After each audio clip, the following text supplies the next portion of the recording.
Is there really another quarterback controversy brewing on the Plains? In the world full of podcasts, he's the undisputed heavyweight champion of hot takes, an Auburn sports homer, master of the boog, and message board legend. Get your buttons buttoned and your hats flattened because the Top Button Podcast is about to kick off. And you don't want to miss your courtside seat. Now, here's your host, Charlie 5. Yes, sir. We're back. It's another episode of the Top Button Podcast. I'm your host, Kyle Rush, a.k.a. Charlie 5, and we are ready to get after it. We got another Friendship Friday. This is version 4. You're going to get to meet Weagle 1492, a.k.a. Frank, here in just a little bit. We're going to dive into it and have some fun. Is there another quarterback controversy, dadgummit, brewing on the Plains? We're going to talk about that. Have our opinions on the football team ceiling changed before spring till now, with a little bit of information we've got in the interviews and things like that.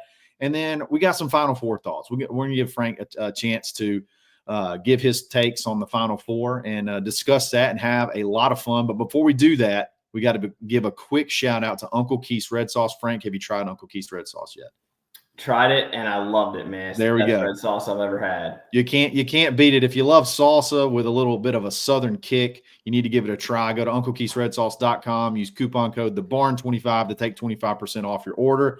If you live in the state of Alabama and you live near a Publix, you can try it there. If you don't, go online, buy it in bulk. Just go ahead and stack it up. Save big. Uncle Keith's Red Sauce. It's good, y'all.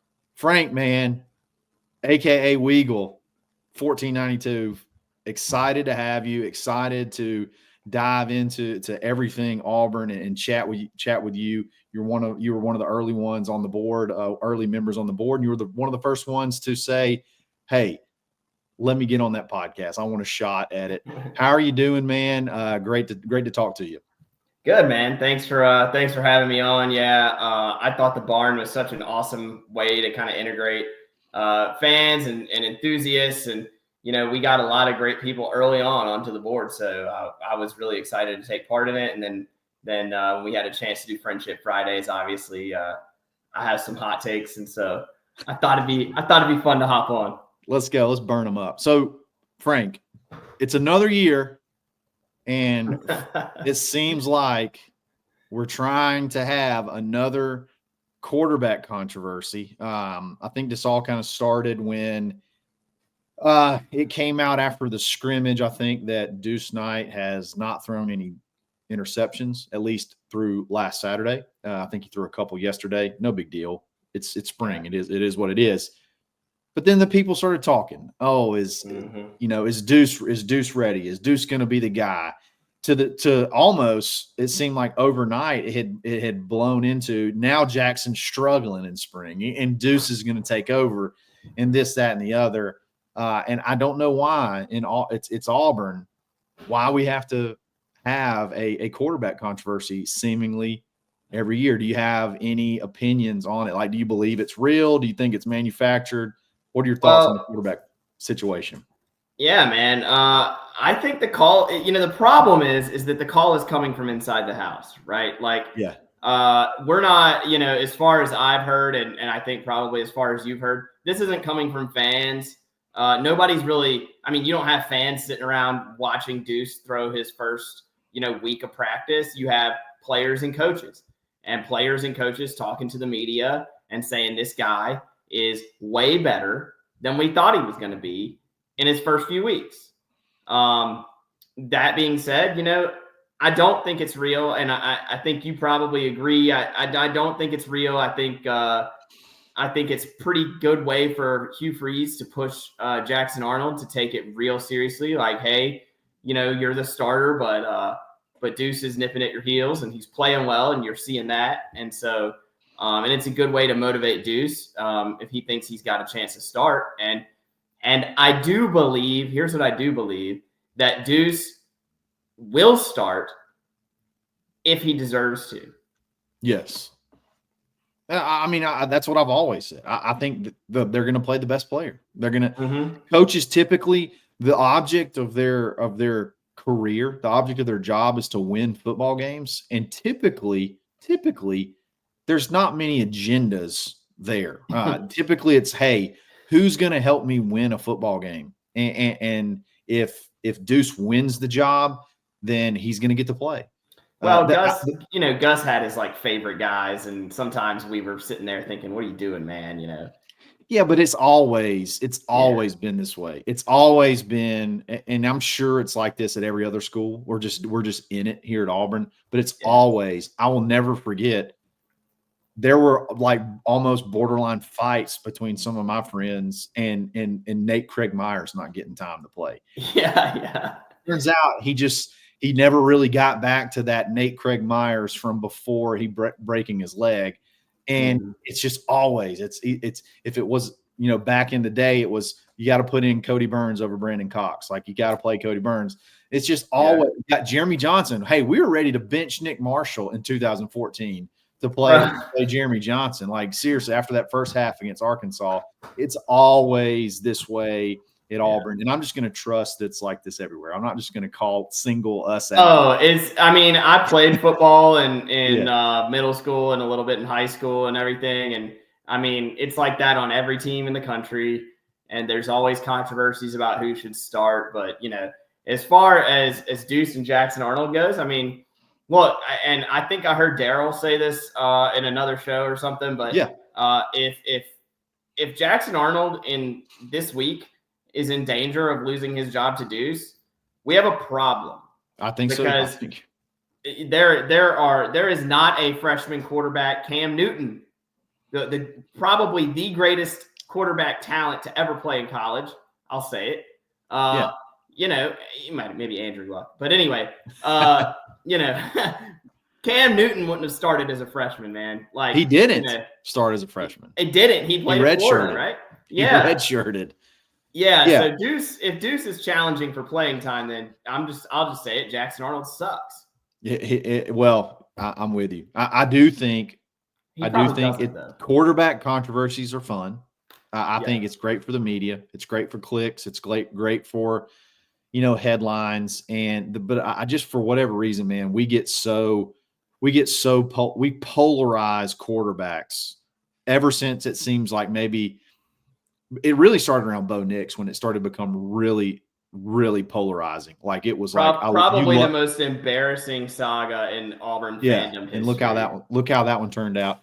But yeah, from everything I've heard and for everything that I've seen, Jackson is running with the ones and Deuce is running with the twos. Deuce got the most reps he had with the ones this past practice because I think Jackson got dinged up a little bit. And had to sit out. He was fine. He walked off the field with no help. He was fine. Deuce got a lot of reps with the first team, and he threw 2 interceptions. He hasn't thrown any interceptions up until then. Like, it's just, that's kind of, the defense is pretty good. Offense is disgusting. Yeah, the secondary is just crazy. Like, and they're going up against some of the best wide receivers. So, like, both sides are winning. Are having wins. So, and that's kind of what you want out of a spring. I've said that, till I'm, blue in the face, but I don't know that I'm ready to believe everything I see. I'm like you. I think some of it's manufactured. I don't think there's a quarterback controversy. I think all the hype around Deuce is 100% genuine. I think he's so far ahead of where they expected him to be. And then if they did get in a pinch, and it was a situation where Jackson Arnold got dinged up and had to come out, I don't think you have any qualms right now with throwing Deuce out there. Now, that could change in fall when Ashton Daniels gets here, and he may step in and be the clear number 2. Who knows? Regardless, I think the big thing out of this is I feel like you got a pretty good quarterback room. I feel like you've upgraded. You've upgraded there at the quarterback room to where you feel like maybe, hey, we got several guys. You got more than just one guy that can probably go out and win some football games, and that feels good. Yeah, and I mean, we'll get into it a little later. I'm sure about wins and losses and that kind of thing. But truthfully, I think we have a young quarterback room, obviously. Yeah. And the fact that the expectations this year is not playoffs, sure, really benefits I'll take us. But. Yeah, really benefits us. Those of us who are true, Auburn loyalists who want to see Hugh Freeze do well, and understand that building a championship football team from the literal ashes of, places maybe I can't say on the radio, I don't know, but is incredibly is a Herculean task. And so, sure. The lower expectations and having a young quarterback room, a very talented one, I think, and us being able to see maybe Deuce go in and not shaking in our boots that we're going to miss the playoffs because Deuce might throw a pick or something is an advantage for sure. For sure. And we're going to talk about Auburn's ceiling this coming up season and what we think about that here in just a second. But before we do that, let's give a quick shout out to mybookie.ag. Go to mybookie.ag, use coupon code BARN, BARN, for a 50% deposit bonus up to $1,000. So if you want to give them $100, they're going to give you that plus 50 back free to play with. So you have $50 in free play to play with on a $100 deposit. Hit every sporting event that's going on that you can imagine. You can bet on it. Heck, if you want to, you can go into the casino and have some fun there. Then you win big, and you go over to rowback.com and use coupon code BUTTON20 to take 20% off your order. You got hoodies, polos, hats, shorts, joggers. They got everything. And it's good-looking stuff, too. They even have some Auburn licensed apparel that you need to check out. So go to rowback.com, use coupon code BUTTON20, and save big. We'll be back right after this.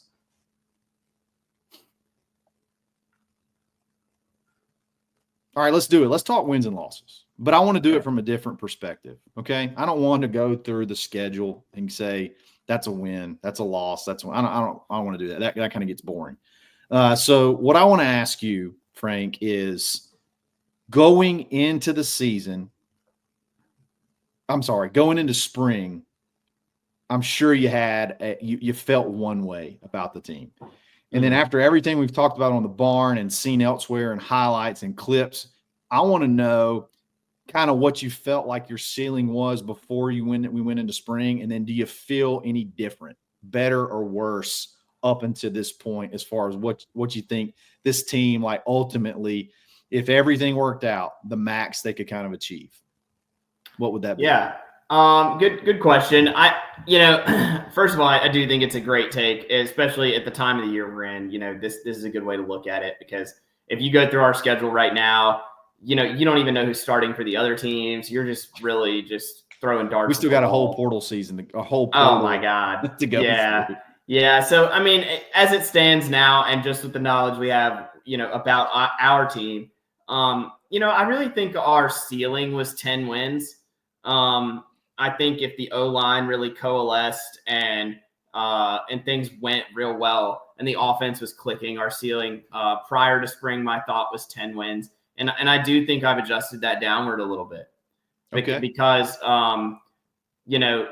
the narrative coming in was Jackson Arnold just needs a new system, just needs a different coach, and he is going to be gangbusters. He is the highest rated quarterback that we have ever recruited as far as who was ranked out of high school. Sure. Is that correct? I think that's so. fair. That is correct. Yeah. And so the expectations were that he would perform as such. And I think you would not be able to manufacture a quarterback competition if he came out and was firing on all cylinders right away. Okay.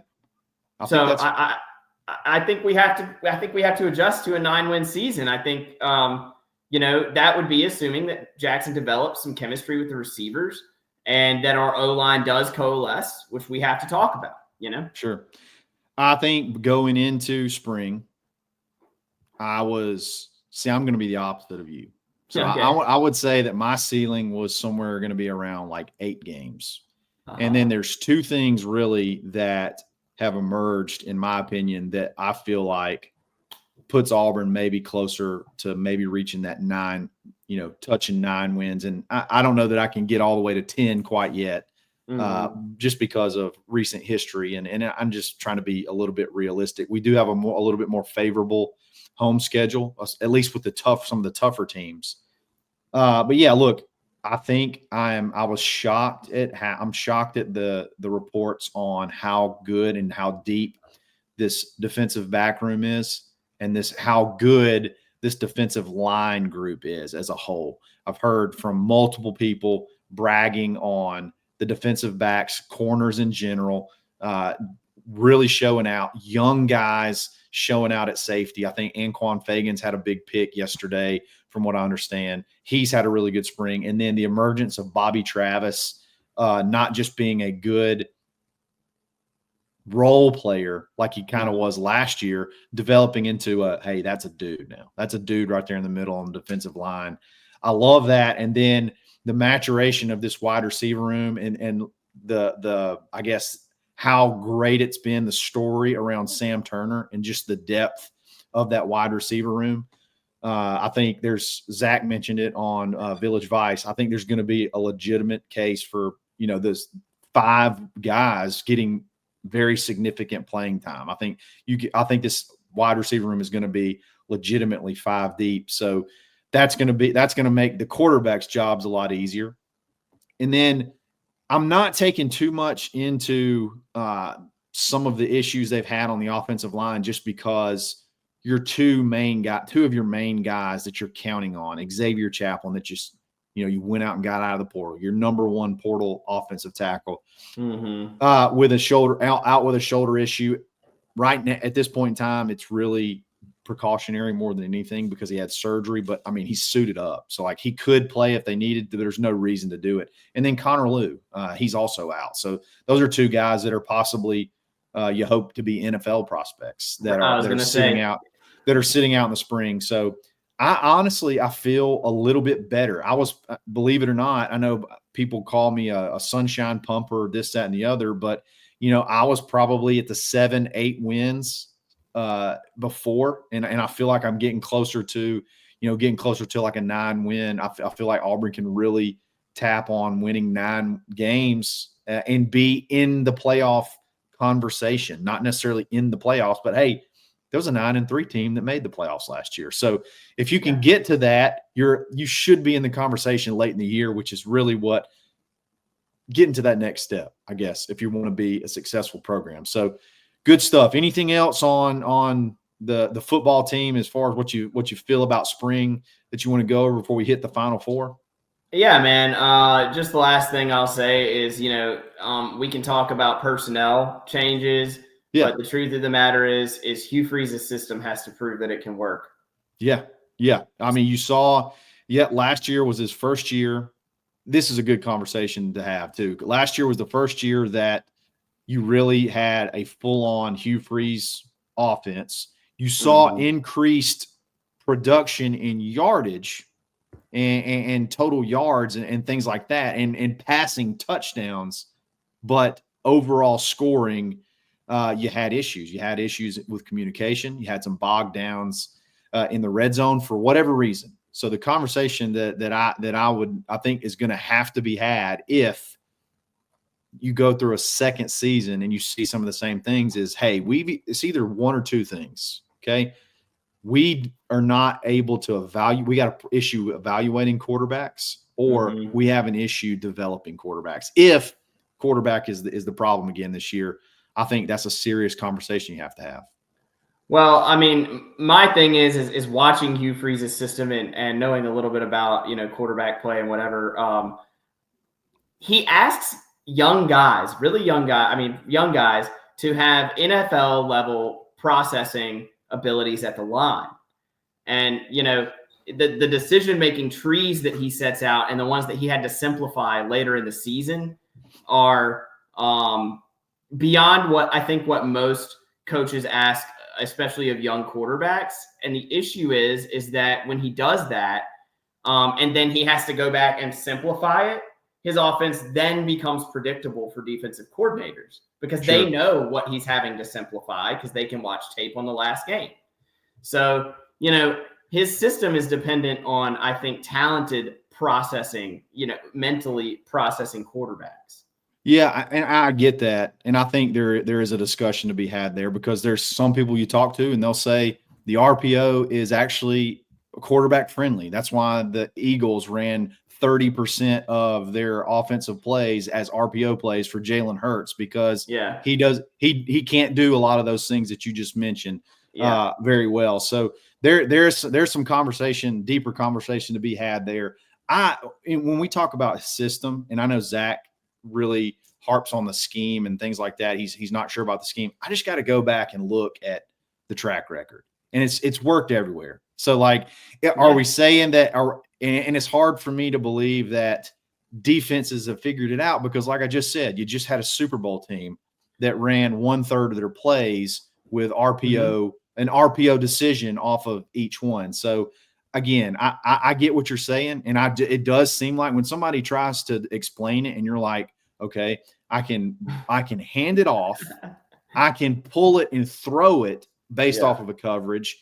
I can change the play completely at the line of scrimmage. And then, like I just said, there's all these decisions you can make after the ball is snapped. So I get it. It does seem complicated, but I mean, there's people that know a lot more about football than us. I had Tyler Siskey on the show, and he was like, it's just really now, and again, it's their system. So I get it, but they're like, it's just not hard. It's just like, hey, if there's not a lot of people in the box, you run it. If there are people in the box, you do the pass. If the linebacker comes down, you throw it. If the linebacker doesn't come down, you hand it off.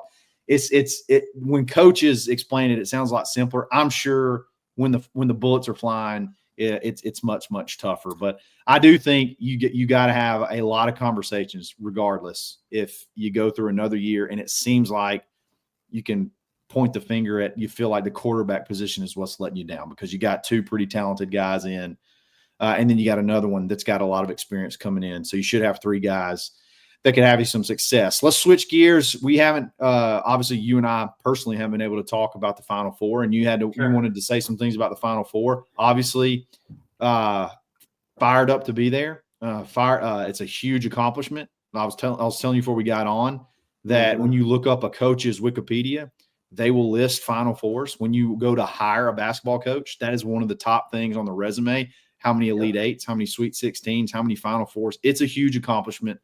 I don't know that we fully value it the right way at Auburn because we're just not used to it. But yeah, awesome trip. Came up a little bit short, but it was a great ride. What were your thoughts on it? Well, I'm with you, Charlie. I think, or Kyle rather. I'm with you though. I understand that we lost a game to end the season. I do not think that in any way, shape, or form we came up short this season. Yeah. And I think that's something that the coaches can't say, that the players can't say. So it's useful for people like us to be able to say it. Sure. We didn't come up short. Are you kidding me? If I told you I used to be the only student in the student section in the entire student section for the Barbie years. Sometimes. Oh, for sure, man. Okay. And if I told you that we would be on a podcast, 10 years, 5 years later, whatever, however long ago it was, if I told you we'd be on a podcast talking about how we came up short winning the SEC, regular season. Yeah. And a trip to the Final Four and all the other accolades, the Maui Invitational and all the other things that this team has done, dude, you would call me crazy. There are far crazier things that people would have believed, we found Michael Jackson on the moon before they would have believed that Auburn was doing this stuff. They'd be throwing holy water on you, trying to exercise you like you're crazy. Yeah. Now. Yeah. So, I mean, I think, and I wanted to say that publicly, I think it's a great opportunity to do so. Man, these guys are freaking awesome. Oh, man. And deserve all the credit in the world for how hard they work and how much they care. For sure. What I will say, and what I wanted to say, and thank you for giving me the opportunity to do it, about Broome, about the Final Four, about load management, and some stuff like that. I know a lot of people blamed, in fact, almost everybody from podcasts to Twitter to ESPN blamed even me, even you blamed poor. So I'm about to go on the left field here. Blamed poor guard play for that loss, and I disagree. And I know the guards statistically didn't perform well, but we were playing with half of a Johni Broome, maybe less. And that wasn't really talked about as much. And those guys, if you have Johni Broome fully healthy, number one, he's going to have minimum, let's just say very conservatively, 5 more rebounds. Sure. And 8 more points. This is super conservative, right? If he's he was fully healthy, 15 and 7, and I think he only scored 2 points the whole second half. So yeah, and because that's when the medicine starts wearing off, man. I mean, that's when the good stuff gets a little. Yeah, that's when it gets to you. And so I really think our guards would have been able to play much freer, and our team would have been more like itself if Johni had been healthy. And so, truthfully, I do believe that is the entire reason that we lost that game. A healthy Johni would dominate all 3 of those other guys. You mentioned this. You mentioned this earlier off air, but you talk and you kind of just mentioned it just earlier. Load management, and I think that's an interesting discussion because I do think towards the end of the year, Johni was not anywhere near healthy. Like not and then you couple that with the Final Destination-esque fall that he had in what was it, the second game or the third game I think where he could have broken his elbow, his knee, and his wrist all in the same thing. I said this is like an episode. It's like a movie of Final Destination, Final Four, whatever you want to call it. But I do think he was not healthy, and you raised a very good point. Like maybe we should have looked at, especially those last 2 games, maybe even the SEC tournament of possibly just not playing him, period. And just getting him more healthy, and maybe could that have helped? I think it would have been tough it would have been a tough ask though, because you got to remember this too. And I know this may be a little bit selfish, but I think Bruce wanted him to win it too. He's in a National Player of the Year race. So if you take him out of it, and it seemed like he was going to have to go and go big on every single one of these games. And if you took him out of that, it just basically sealed his fate. I don't know. I think there's a lot of good. There's a discussion there. Do you think, should you sit Johni for just those last 4 or 5 games, those last 2 games after the season was clinched, and then sit him through the SEC tournament so he's healthy? I think it's worth the discussion. I mean, let me just say this. Here's my belief. If you sit him for the last 2 games of the season, you let him play some in the tournament, I think you can't keep him out of that, and you guys are going to want to win it. So I don't think that's a realistic, but you load manage him in the tournament. And, but you sit in those last 2 games, and then when you're up, who are we playing? Not Creighton, the team after that. Alabama State. No. Michigan at the end of the game, yeah. You're up, 10 on Michigan or whatever it was when he tripped on himself. I think we were up, a decent amount. And you start really thinking about load management on Johni. I think we win a championship. And I think it's very hard to hold him the National Player of the Year. How would the narrative be on Bruce Pearl splitting Coach of the Year and Johni being snubbed? Absolutely snubbed, by the way. Yes. On National Player of the Year. What would the narrative be if Auburn was holding a trophy at the end of the season? I know, man. It's tough. It's tough. I mean, it's definitely a discussion to be had. And I know it in the moment, especially in hindsight, it seems a lot easier. When you're in it, though, I know it's probably much, much tougher. And he wants to play. But yeah, I think if there could have been a little bit, I'm with you. I could see a scenario where if they rested him a little bit towards the end of the season, it would have helped.